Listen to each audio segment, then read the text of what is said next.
Movie की शुरुआत में हमें 25वीं सदी दिखाई जाती है, जहां पर सारे ग्लेशियर्स पिघल चुके हैं, जिस वजह से समुद्र का लेवल 25,000 फीट ऊपर आ चुका है और अब पूरी धरती पर हर जगह सिर्फ पानी ही पानी है। और अब जितने भी लोग बचे हुए हैं वो समुद्र के ऊपर तैरती हुई बस्तियों में रहते हैं। इसी दौरान हम दास्तान नाम के एक आदमी को देखते हैं जो अपनी बोट पर समुद्र के बीच भटक रहा होता है। इसके बाद वो एक डिब्बे में टॉयलेट करता है और उसे एक मशीन में डालता है, जिससे वो टॉयलेट साफ होकर पीने लायक पानी बन जाता है, जिसके बाद दास्तान उसे पी लेता है। तभी दास्तान को वहाँ पर एक बोट दिखती है जिसके मालिक का नाम नुन्नीलाल होता है। फिर दास्तान नुन्नीलाल को कहता है कि जब भी दो बंजारे मिलते हैं तो वो अपने सामान की अदला बदली करते हैं, लेकिन इस पर नुन्नीलाल उसे मना कर देता है। तभी वहाँ पर लुटेरे आ जाते हैं, जिसको देखकर नुन्नीलाल दास्तान को बोलता है कि तुम जल्दी ही मरने वाले हो और तुम यहाँ से कभी भी निकल नहीं पाओगे।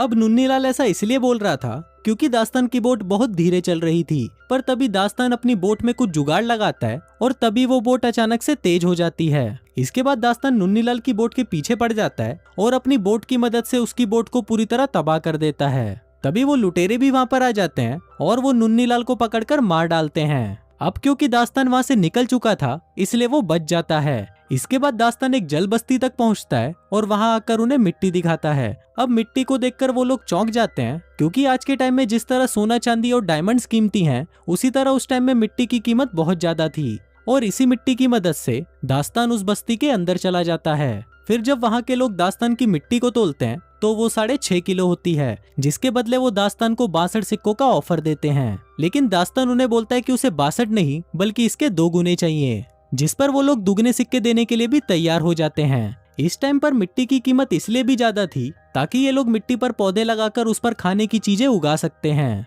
फिर दास्तान वो सिक्के लेकर एक दुकान पर जाता है और पीने के लिए साफ पानी खरीदता है। वहाँ दास्तान एक टमाटर का पौधा देखता है और वो उसे भी खरीदना चाहता है। दुकान वाली लड़की, जिसका नाम चूचीबाई होता है, वो उसे कहती है कि अगर तुम्हें ये पौधा चाहिए तो तुम्हें मुझे अपने आधे सिक्के देने होंगे। अब दास्तान को वो पौधा चाहिए ही था, इसलिए वो अपने आधे सिक्के उसे दे देता है। वहाँ पर हम एक छोटी सी लड़की को भी देखते हैं जिसका नाम फुलझड़ी था और चूचीबाई उसकी गार्जियन होती है। इसके बाद जब दास्तान सारा सामान खरीद कर वहाँ से जा रहा होता है, तभी वहाँ की बस्ती के कुछ लोग दास्तान के पास आते हैं। उनके पास एक लड़की होती है और वो दास्तान को कहते हैं कि आज रात तुम इस लड़की के साथ गचागच करो और जब ये लड़की प्रेग्नेंट हो जाएगी तो तुम यहाँ का सारा कीमती सामान लेकर यहाँ से चले जाना। लेकिन दास्तान उन्हें मना कर देता है और कहता है कि तुम लोगों के पास मुझे देने के लिए कुछ नहीं है। लेकिन तभी बस्ती के लोगों को लगता है कि शायद ये कोई जासूस है, इसलिए वो उसे पकड़ लेते हैं। लेकिन तभी एक आदमी देखता है कि दास्तान के कान के पीछे गलफड़े हैं और ये देखकर वो चिल्लाने लगता है कि ये एक म्यूटेंट है। अब वो लोग दास्तान को कैद कर लेते हैं और उसे एक पिंजरे में डालकर पानी में डुबाने लगते हैं ताकि उसके मरने के बाद उसके शरीर को गलाकर खाद बनाई जा सके। लेकिन इससे पहले कि दास्तान पानी में डूब जाता, वहाँ पर कुछ लुटेरे आकर उस बस्ती के ऊपर हमला कर देते हैं। वहीं दास्तान पानी में डूबने लगता है, लेकिन तभी चूचीबाई वहाँ पर आती है और उसे बोलती है कि मैं तुम्हें बचा सकती हूँ, लेकिन बदले में तुम्हें मुझे और फुलझड़ी को अपने साथ ले जाना होगा। अब दास्तान उसकी ये शर्त मान जाता है और फिर वो तीनों दास्तान की बोट में बैठकर वहाँ से निकल जाते हैं। दूसरी तरफ लुटेरे भी उनकी बस्ती को तबाह कर उस पर कब्जा कर लेते हैं। इसके बाद हम लुटेरों के सरदार लंड विनाशक को देखते हैं, जो कि अपने चमचों को बोलता है कि मुझे वो टैटू वाली लड़की चाहिए। दरअसल ये आदमी फुलझड़ी के बारे में बात कर रहा है। फुलझड़ी की पीठ पर एक टैटू है जो कि एक नक्शा है और इन लुटेरों का मानना है कि वो इस नक्शे की मदद से एक ऐसे आइलैंड पर पहुंच सकते हैं जहां पर चारों तरफ सिर्फ जमीन है। इसके बाद हम दास्तान को देखते हैं, जो कि चूचीबाई को कहता है कि उन्हें फुलझड़ी को मारना होगा क्योंकि हमारे पास उतना पानी नहीं है कि हम तीनों जिंदा रह सके। पर इस पर चूचीबाई उसे मना कर देती है और बोलती है कि ये सिर्फ एक बच्ची है। इसके बाद चूचीबाई फुलझड़ी को नीचे जाने के लिए बोलती है और फिर वो दास्तान को अपनी दोनों चूचियां दिखाकर उसे किसी तरह मना लेती है। दूसरी तरफ हम लंड विनाशक को देखते हैं, जो अपने चूते चमचों से कहता है कि उसे किसी भी कीमत पर वो टैटू वाली लड़की चाहिए और इसके लिए वो प्लेन पर अपने कुछ आदमियों को दास्तान के पीछे भेजता है। फिर कुछ ही देर में वो लोग दास्तान के पास पहुंच जाते हैं और उसके ऊपर हमला करने लगते हैं। फिर दास्तान हथियार लेने के लिए नीचे जाता है, पर ऊपर चूचीबाई को लगता है कि दास्तान भाग गया, इसलिए वो खुद ही एक हथियार से उस प्लेन के ऊपर हमला कर देती है। उस हथियार में से एक रस्सी निकलती है जो कि प्लेन में जाकर फंस जाती है। तभी दास्तान वहां पर आता है और वो बहुत ही मुश्किल से उस रस्सी को काटकर उसे बोट से अलग कर देता है। अब चूचीबाई की इस हरकत से उसकी बोट का पूरी तरह कबाड़ा हो जाता है, जिससे गुस्सा होकर दास्तान चूचीबाई और फुलझड़ी के बाल काट देता है और कहता है कि आज के बाद मेरी बोट की किसी भी चीज को मत छूना। अब वो तीनों आगे बढ़ ही रहे होते हैं कि तभी दास्तान को एक बोट दिखाई देती है जिस पर एक आदमी होता है। चूचीबाई उसे बोलती है कि हमें उससे बात करनी चाहिए, शायद उसके पास कुछ खाने के लिए हो सकता है। अब दास्तान ऐसा करना तो नहीं चाहता था, पर चूचीबाई के कहने पर वो उससे बात करता है। उस आदमी का नाम धूमचुत्तड़ होता है और उसके पास एक बहुत ही बेशकीमती चीज होती है जो था एक कागज, क्योंकि इस समुद्र की दुनिया में कागज मिलना बिल्कुल ही नामुमकिन था। धूमचुत्तड़ उसे बोलता है कि मैं ये कागज तुम्हें दे सकता हूँ, लेकिन इसके बदले तुम्हें मुझे चूचीबाई देनी होगी। इधर दास्तान भी मान जाता है और वो कहता है कि आधे घंटे के लिए चूचीबाई तुम्हारी हुई, तुम इसके साथ जितना चाहो गचागच मचा सकते हो। इसके बाद धूमचुत्तड़ चूचीबाई को नीचे ले जाता है और उसके साथ गचागच करने की कोशिश करने लगता है, लेकिन तभी वहाँ पर दास्तान आ जाता है और वो धूमचुत्तड़ को कहता है कि हमारा सौदा कैंसिल हुआ, अब तुम यहाँ से जा सकते हो। लेकिन तभी धूमचुत्तड़ चाकू निकालता है और दास्तान के ऊपर हमला करने की कोशिश करता है, लेकिन उसकी ये कोशिश नाकामयाब रहती है क्योंकि दास्तान उसे ही मार डालता है।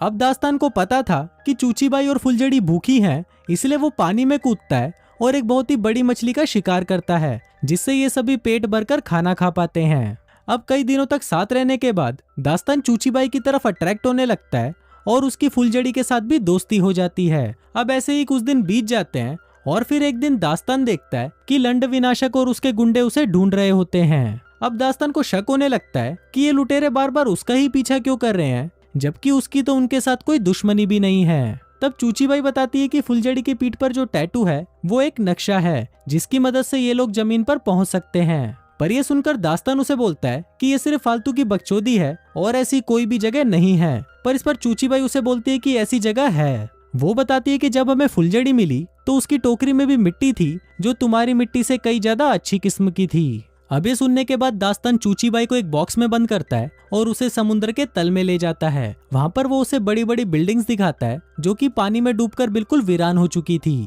अब वो ये सब चूचीबाई को इसलिए दिखाता है ताकि उसके मन में जमीन को लेकर जो भी झूठी उम्मीदें हैं वो सभी खत्म हो जाएं। इसके बाद जब वो दोनों वापस ऊपर आते हैं तो वो देखते हैं कि लुटेरों ने उनकी बोट पर पूरी तरह कब्जा कर लिया है। फिर लंड विनाशक दास्तान से पूछता है कि फुलझड़ी कहाँ पर है। दरअसल फुलझड़ी इन लुटेरों को देखकर पहले ही कहीं जाकर छुप गई थी। वहाँ पर चूचीबाई फुलझड़ी को देख लेती है पर वो चुप रहती है। इसके बाद लंड विनाशक उन्हें बोलता है कि अगर तुम मुझे नहीं बताओगे तो मैं तुम दोनों को मार डालूंगा। अब इससे पहले कि ये लोग उन्हें मारते, फुलझड़ी निकलकर बाहर आ जाती है और वो लोग उसे उठाकर अपने साथ ले जाते हैं। अब फुलझड़ी के जाते ही लुटेरे चूचीबाई और दास्तान पर हमला कर देते हैं, पर तभी दास्तान चूचीबाई को लेकर पानी में कूद जाता है और वो दोनों काफी देर तक पानी के नीचे ही रहते हैं। फिर जब ये वापस ऊपर आते हैं तो वो देखते हैं कि लुटेरों ने इनकी नाव को पूरी तरह तबाह कर दिया है। अब क्योंकि दास्तान ने चूचीबाई की जान बचाई थी, इसलिए चूचीबाई भी अब दास्तान से प्यार करने लगी थी और फिर वो दोनों बोट पर ही एक दूसरे के साथ गचागच करने लगते हैं। फिर गचागच करने के बाद ये लोग वहाँ से निकलने की कोशिश करते हैं, पर टूटी हुई बोट की मदद से वहाँ से निकलना नामुमकिन था। फिर थोड़ी देर बाद वहाँ पर एक आदमी आता है जिसके पास एक उड़ने वाला बलून था और वो आदमी चूचीबाई की बस्ती का ही था। वो आदमी उन दोनों को बचा लेता है और फिर वो तीनों फुलझड़ी को बचाने के लिए उन लुटेरों के पीछे जाने लगते हैं। अब दास्तान यहाँ पर डिसाइड करता है कि वो फुलझड़ी को वापस ला कर ही रहेगा। इसके बाद दास्तान लुटेरों के बड़े वाले जहाज पर पहुंच जाता है और उन लुटेरों के सामने खड़ा होकर कहता है कि मुझे वो बच्ची वापस चाहिए। लेकिन इस पर लंड विनाशक उसे बोलता है कि बेटा तुम यहाँ आ तो गए हो, लेकिन अब तुम जिंदा वापस नहीं जा पाओगे। लेकिन तभी दास्तान एक मशाल निकालता है और उसे जलाकर तेल वाले टैंक में डाल देता है, जिससे वहाँ पर एक बहुत बड़ा ब्लास्ट होता है और उन लुटेरों का जहाज पूरी तरह तबाह हो जाता है। इसके बाद दास्तान फुलझड़ी को ढूंढने लगता है, लेकिन तभी वो देखता है कि लंड विनाशक फुलझड़ी को एक प्लेन में बिठाकर वहाँ से भाग रहा है। पर तभी दास्तान एक रस्सी उठाता है और उसके हुक को प्लेन में फंसाकर उस प्लेन को क्रैश करवा देता है।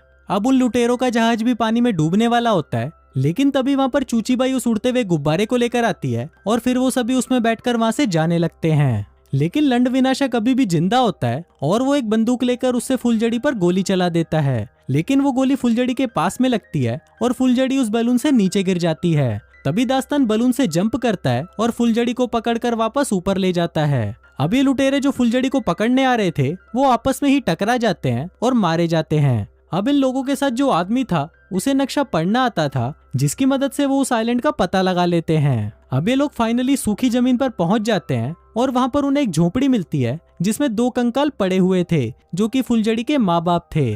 वहां पर टैटू बनाने का सामान भी था, जिससे हमें पता चलता है कि जब फुलझड़ी के माँ बाप को पता चला कि वो मर रहे हैं तभी उन्होंने फुलझड़ी के पीठ पर यहाँ का नक्शा बनाकर और उसे एक टोकरी में डालकर समुद्र में छोड़ दिया, और साथ ही उन्होंने उस टोकरी में सूखी मिट्टी भी डाल दी, ताकि जब फुलझड़ी किसी को मिले तो उसे भी पता चले कि कहीं पर सूखी जमीन भी है। वहीं दूसरी तरफ हम देखते हैं कि दास्तान को यहाँ पर बिल्कुल भी अच्छा नहीं लगता, क्योंकि वो इंसान नहीं म्यूटेंट है और वो समुद्र में वापस जाना चाहता है। वहीं चूचीबाई और फुलझड़ी नहीं चाहती कि दास्तान वापस जाए, पर दास्तान को जाना ही पड़ता है क्योंकि उसकी असली दुनिया समुद्र में ही थी। इसके बाद दास्तान अपना सामान लेकर समुद्र में वापस चला जाता है और इसी के साथ ही ये फिल्म यहीं खत्म हो जाती है।